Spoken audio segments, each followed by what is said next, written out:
Je voudrais vous faire voir la qualité du dessin. Il enregistre en plus. La qualité, la précision du dessin, la finesse du dessin qu'on ne retrouve plus dans l'art contemporain. Hein? Et c'est peut-être une culture ancienne de la peinture, mais moi je suis complètement anti-art contemporain. J'essaye de créer des émotions, des envies, avec un art qui est peut-être un peu différent de ce que l'on voit actuellement.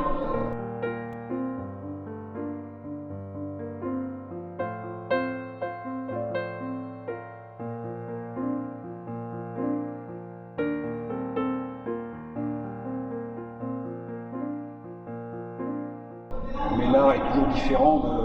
Oui, mais c'est le but, oui, mais c'est le but, c'est se dégager justement de ce qui est actuel. Parce qu'actuellement, c'est la terreur de l'art contemporain. Dès que vous parlez à des gens, que vous leur dites « Ah, je fais de l'art un peu classique », d'ailleurs, vous savez que l'art de la main a été condamné par beaucoup de gens. Des autorités culturelles vous disent que l'art de la main ça vaut rien. C'est-à-dire que tous les gens qui se servent de la main, c'est des bons à rien. Si, vous. On fait quoi alors? Eh bien justement, il faut maintenant faire du conceptuel, de l'exhibition, et voilà. C'est pour ça que j'essaye de remonter un peu le niveau de la peinture actuelle. Vous essayez, voilà, vous avez un public également. C'est merveilleux.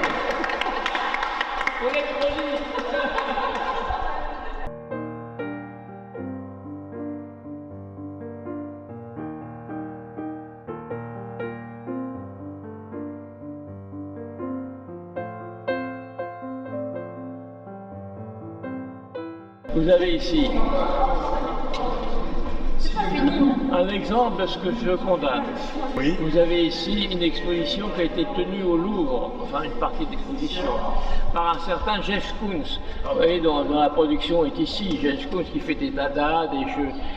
Hein? C'est le mari de la Cicciolina. Ah, la Cicciolina, il s'est fait photographier en train de copuler avec elle. Monsieur le ministre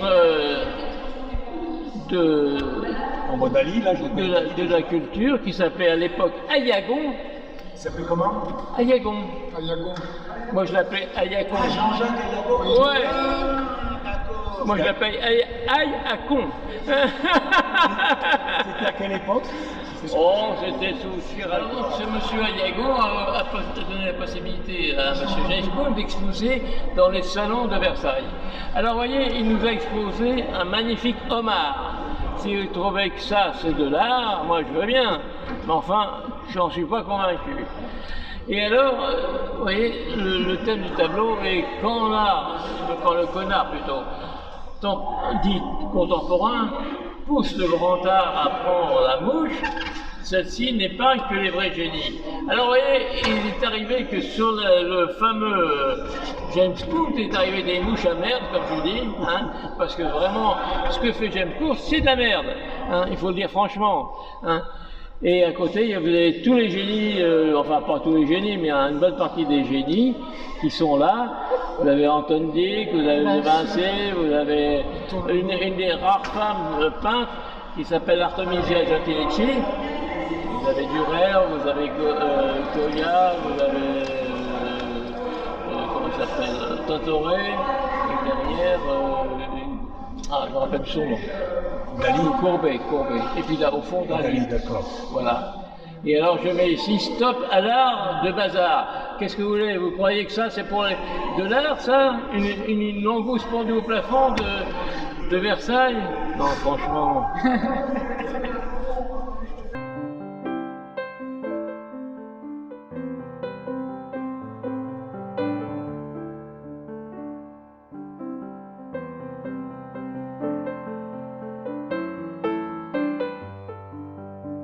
Alors, le fils, le maître et l'élève.